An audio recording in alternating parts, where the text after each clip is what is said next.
Okay जी, बिस्मिल्लाहिर्रहमानिर्रहीम. Let's look at the designer study का question, that is designing questions for the final paper. Again remember, हम लोगों को ये designer study का question बिल्कुल आ सकता है. Now designer study के question में होता क्या है, just understand this. Remember, वो आपको कह सकता है that the examiner wants you to basically design a study in which वो आपसे डिज़ाइन कराना चाहता है स्टडी, और आपसे देखना चाहता है बेसिकली आपकी स्किल्स को of how to design a study.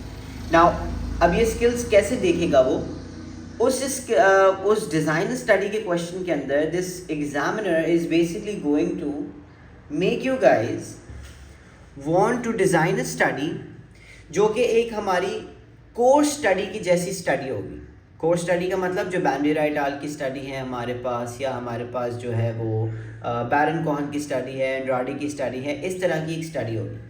So that means कि आप डिज़ाइनर स्टडी का जहाँ पे सवाल देखेंगे, आप लोगों ने यहाँ पे सिंपल इतना करना है that you will have to bring in your mind everything that was important in that study, in any study. अब वो क्या है, अगर हम थोड़ा सा दिमाग लगाएं, so will see that those things were basically एक छोटा सा बैकग्राउंड जो कि हमें हर स्टडी में मिलता है, देन उसके demographics, research methods, design, sampling method, variables जिसमें IVDV दोनों आ जाता है, फिर हमारे पास रिजल्ट्स, मेजर्स, टूल्स, राइट. ये सारी वो चीज़ें हैं जो कि हमारे डिज़ाइनर स्टडी के क्वेश्चन के अंदर हम लोगों को मिलती हैं. हम लोगों के लिए इट इज़ वेरी इंपॉर्टेंट कि हम लोग ये सारे एलिमेंट्स याद रखें. क्यों? क्योंकि ये सारे एलिमेंट्स के बेसिस के ऊपर हम हमारा ये वाला क्वेश्चन जो है वो टिपिकली सॉल्व कर पाएंगे. So let's dive into it. How do we need to, what are the things that we need to do, what are the things that we don't want to do. Now I have divided this document, or this class is basically divided into 3 parts. The first part is basically the core elements that are a must have in your answer. मतलब अगर ये चीज़ें नहीं होंगी तो इसके basis के ऊपर you are going to lose marks. सही है. इसके बाद I have some things that are known as the avoiding things. क्या चीज़ें मुझे अवॉइड करनी चाहिए, what are the things that I should avoid in order to in order to basically get better marks in this question. Then number 3 के ऊपर I have the layout of your answer. Exactly आपका layout दिखना कैसा चाहिए, उसमें कौन से elements जो है वो important है. So let's start from this here. So designing a study, designing question from for the final pass paper requires a highly structured approach. These questions are typically 10 marks, and you can also get a 12 marker in this as well. 12 marker कैसे आएगा? 10 mark का आपको designer study आ जाएगा, 2 marks का आपको कोई definition या कोई स्पेसिफिक चीज़ के बारे में वो सवाल पूछ लेगा, and that totally will be a 12 marker. वरना 10 मार्कर का यूजुअली आता है. And are assessed on your ability to create a proper, ethical and standardized answer. Remember, ethical भी होनी चाहिए, proper भी होनी चाहिए, and standardized मतलब हमारा measure वगैरह भी proper होना चाहिए. कोई ऐसे ही हवा में चीज़ हम लोगों को नहीं बनानी. सबसे पहले अगर हम बात करें तो we have basically the core must have elements. Now what are the core must have elements that you need to have in your answer regardless of the specific research method? जो कि हमारा एक्सपेरिमेंट होना चाहिए, या तो हमारी correlation research है, या तो हम लोग की ऑब्जर्वेशंस या सेल्फ रिपोर्ट मेजर्स है. Now remember, I always tell my students के बच्चों, you don't have to go fancy. Please do not go fancy. You will not get marks for writing a fancy answer or choosing the most difficult way of conducting a research. उसके ऊपर आपको extra marks नहीं मिलेंगे. Everyone जिसने बहुत सबसे मुश्किल case study method इस्तेमाल किया है उसको भी बहुत जो है ना वही मार्क्स मिलेंगे. Whereas जिसने एक्सपेरिमेंटल डिज़ाइन किया उसको भी वही मार्क्स मिलेंगे. So my recommendation to all the students is that opt for the one that you're very confident about. मतलब वो चीज़ करो जिसके ऊपर आपको सबसे ज़्यादा भरोसा है, that you cannot go wrong in that. और यूजुअली वो क्या होता है, जो हम लोगों ने हमारे कोर्स स्टडीज़ वगैरह में भी पढ़े होते हैं, ज़्यादातर एक्सपेरिमेंट्स. और कौन से वाले एक्सपेरिमेंट्स? Lab experiments. क्यों? क्योंकि उसके अंदर सिंपल होता है. अगर कोई मेजर लग रहा होता है तो वो मेजर हम लोग पहले उस मेजर से उस पार्टिसिपेंट के स्कोर्स मालूम कर लेते हैं. सॉरी. फिर हम लोग पार्टिसिपेंट के ऊपर इंटरवेंशन लगाते हैं. सही है. जो एक्सपेरिमेंट हम लोगों ने डिज़ाइन किया होता है वो एक्सपेरिमेंट लगाते हैं. फिर हम उस पार्टिसिपेंट को वापस से उस मेजर के ऊपर टेस्ट कर लेते हैं. डिफरेंस हमारे सामने आ जाता है. एक ये मेथड है. दूसरा मेथड क्या हो सकता है, हम लोगों ने पार्टिसिपेंट्स के दो ग्रुप्स सैंपल रिक्रूट किया. सैंपल रिक्रूट करने के बाद दो ग्रुप्स में डिवाइड किया. एक हमारा कंट्रोल ग्रुप होगा, एक हमारा एक्सपेरिमेंटल ग्रुप होगा. कंट्रोल ग्रुप के ऊपर हम लोग कोई भी एक्सपेरिमेंटल मेथड नहीं लगाएंगे. By experimental method I mean that कोई भी इंटरवेंशन नहीं लगाया जा रहा होगा, वेराज हमारे एक्सपेरिमेंटल ग्रुप के ऊपर इंटरवेंशन लगाई जा रही होगी.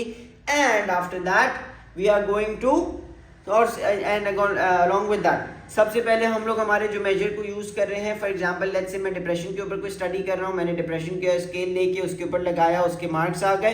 फिर मैंने पार्टिसिपेंट्स को इंटरवेंशन के थ्रू गुजारा. फिर मैंने वापस से जो है वो उनको एक्सपेरिमेंटल मेथड जो टूल था उसके ऊपर उनको टेस्ट कर लिया.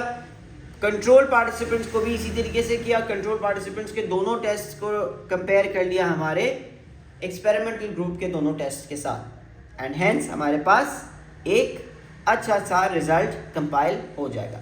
So again remember this is the easiest way. I would say कि आप ये वाला वे ऑप्ट करें rather than any other way जो कि मुश्किल वे होगा. ठीक है. अच्छा जी.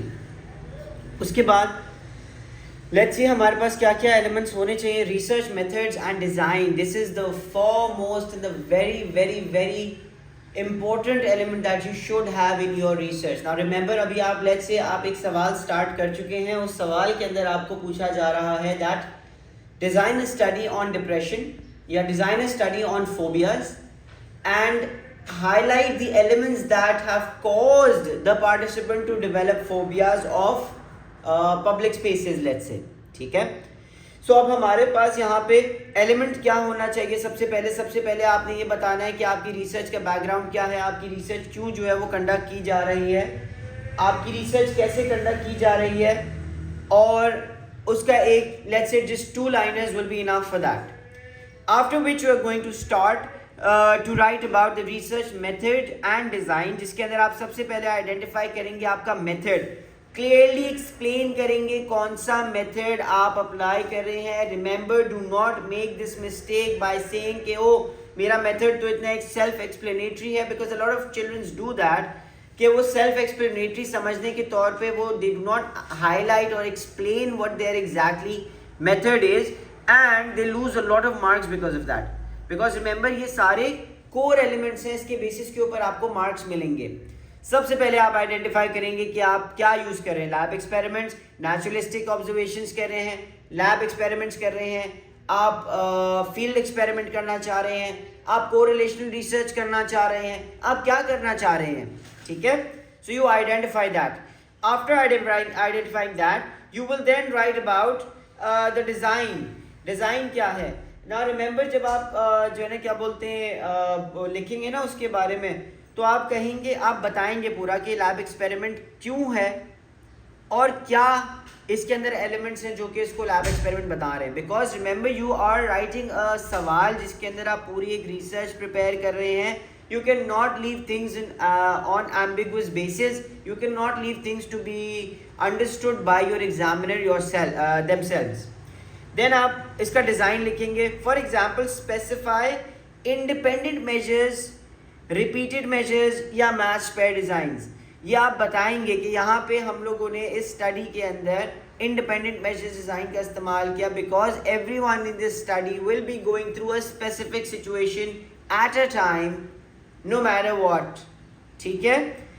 रिमेंबर एक्सप्लिसिटली बताना जरूरी है, do not leave it to be understood by the examiners own mind and own understanding. Do not do that. After which you are going to identify the variables. Now variables very important, जिस तरह हम लोग करते हैं. Remember इस पूरे answer के लिए आपका जो स्ट्रक्चर फॉलो हो रहा है वो आपकी किसी भी मेरे नोट्स को चेक कर लें. उन नोट्स के अंदर जो स्ट्रक्चर होता है, जो हेडिंग्स होती हैं, एग्जैक्टली वही स्ट्रक्चर हम यहाँ पे फॉलो कर रहे हैं. सो आपका आ जाता है वेरिएबल्स का हेडिंग. वेरिएबल्स के अंदर you will be highlighting what are the variables that you are going to manipulate, that is the IV. वो IV क्या है उसको डिफाइन करेंगे. फॉर एग्जाम्पल अगर मैं डिप्रेशन कहता हूँ या अगर मैं फोबिया कह रहा हूँ कि जिसके ऊपर मैं रिसर्च डिज़ाइन कर रहा हूँ, आई नीड टू राइट कि वो फोबिया क्या है, वो फोबिया कैसे है, how are we identifying this as phobia, why, because definition बहुत इंपॉर्टेंट है. रिमेंबर इसीलिए मैं कहता हूँ कि आपको एग्जामिनर मोस्ट प्रॉब्ली मेरे अंदाजे के हिसाब से is going to give you a research or to design a research which you have already seen, studied. क्योंकि ऑपरेशनलाइज करना आपको अलग से कोई नई चीज़ अगर दे देगा तो that will be impossible for you to operationalise, right. लेकिन अगर दे दे, वो दे सकता है. इसमें ये नहीं बोलेगा कि सरमाज ने कहा है कि नहीं आ सकता तो उसको छोड़ दे, नहीं, हरगिज़ नहीं करिएगा ये. यू नीड टू रियलाइज कि वो आपको कुछ भी दे सकता है. ये examiner can give you anything. Alright, so let's move forward with the variables. You will identify the independent variable. Independent variable को बताओगे कि manipulation कैसे हो रही है, researcher कैसे manipulate कर रहा है, increase कर रहा है, decrease कर रहा है, जो भी कर रहा है कैसे हो रहा है वो. फिर dependent variable. Now remember हमारी जो method हम लोगों ने ऊपर इस्तेमाल किया है, ठीक है, अगर हम लोगों ने लैब एक्सपेरिमेंट लिया है, that means lab experiment man made environment के अंदर IV जो है वो रिसर्चर मैनिपुलेट कर रहा होता है, दैट मीन्स IV लिखेंगे. अगर कोई बच्चा केस स्टडी कर रहा है तो वो हरगिज प्लीज IV को मैनिपुलेशन की बातें यहाँ पे ना करे, because that is the main element of your research methodologies. हमने उसमें ये सारी बातें पढ़ी हैं कि केस स्टडीज के अंदर IV नहीं होता, राइट. और इसी तरीके से अगर कोई एक्सपेरिमेंट्स कर रहा है लेकिन वो एक नेचुरल एक्सपेरिमेंट कर रहा है या वो एक फील्ड एक्सपेरिमेंट कर रहा है तो वहाँ पे remember the IV is naturally occurring, so you will not be manipulating. तो ऐसा ना हो कि आप लोग जो है वो अपने फंडामेंटल्स को मत भूलिए प्लीज.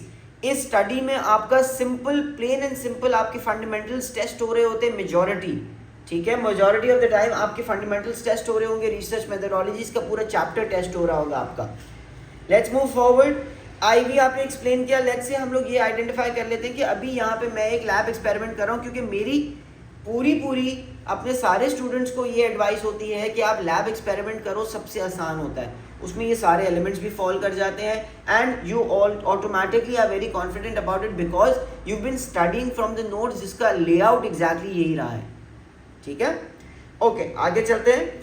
सो उसके बाद हमने जैसे IV को डिफाइन कर दिया, हमने बता दिया IV किस तरीके से मैनिपुलेट होगा, IV को क्या क्या हम लोग कैसे मैनिपुलेट कर रहे हैं, कैसे हम लोग IV को जो है वो मेजर कर रहे हैं यहाँ पे. उसके बाद हम we are going to jump on to and hop on to the dependent variable. Now dependent variable, how exactly will you measure it, कैसे मेजर हो रहा होगा. रिमेंबर क्योंकि DV होता है बेसिकली जो IV का मैनिपुलेशन का इफेक्ट्स मेजर कर रहा होता है अपने ऊपर, तो how will you measure DV, ठीक है.